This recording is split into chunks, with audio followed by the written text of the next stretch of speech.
महल में आकर अपने कमरे में आराम करती। पुराने समय में व्यापारी काफिले ही व्यापार के साथ एक देश की खबरें दूसरे देश में पहुंचाते थे और इस तरह लोगों को दूर दराज के लोगों के हालात और रहन सहन के तरीके मालूम करने का अवसर मिलता। एक बार कोई व्यापारी 5 फूलों वाली राजकुमारी के देश में आया तो उसने ये अजीब बात सुनी कि इस देश की राजकुमारी का वजन 5 फूलों के बराबर है और उसे हर रोज 5 फूलों के साथ तौला जाता है। ये सुनकर व्यापारी को विचार आया कि यदि किसी तरह राजकुमारी का चित्र उतारा जा सके तो वो किसी दूसरे देश में बहुत अधिक कीमत पाएगा और अपने आप में एक अनोखा आश्चर्य कहलाएगा। इसलिए उस व्यापारी ने एक चित्रकार को बहुत बड़ी धनराशि देकर इस काम पर तैयार किया। चित्रकार छिपता छुपाता किसी न किसी तरह राजकुमारी के बाग में आकर एक पेड़ पर बैठा रहा। राजकुमारी हमेशा की तरह अपनी सहेलियों के साथ बाग में घूमने के लिए आई तो चित्रकार ने उसका चित्र बना लिया। चित्र देखकर व्यापारी बहुत खुश हुआ और उस देश के दूसरे आसपास के क्षेत्रों के साथ वो चित्र भी ले गया।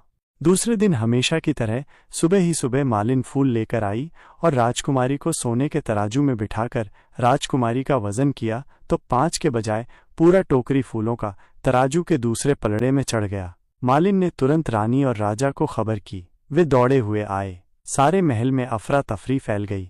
हर एक से पूछताछ होने लगी।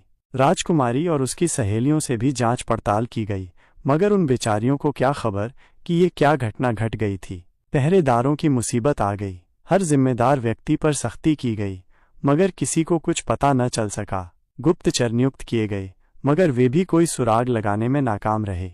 उधर अब वह व्यापारी एक दूर दराज देश में पहुंचा और शहर के बाहर अपना बाजार लगाया। आसपास की बस्तियों में घोषणा कराई कि लोग आएं और उसका सामान देखकर चीजें खरीदें। उस देश का राजकुमार भी आया और आसपास के क्षेत्र वाली दुकान में बड़े शौक से कीमती चीजें देखने लगा। अचानक उसकी नज़र 5 फूलों वाली राजकुमारी के चित्र पर पड़ी। उसने चित्र उठा लिया और हैरान होकर उसे देखने लगा।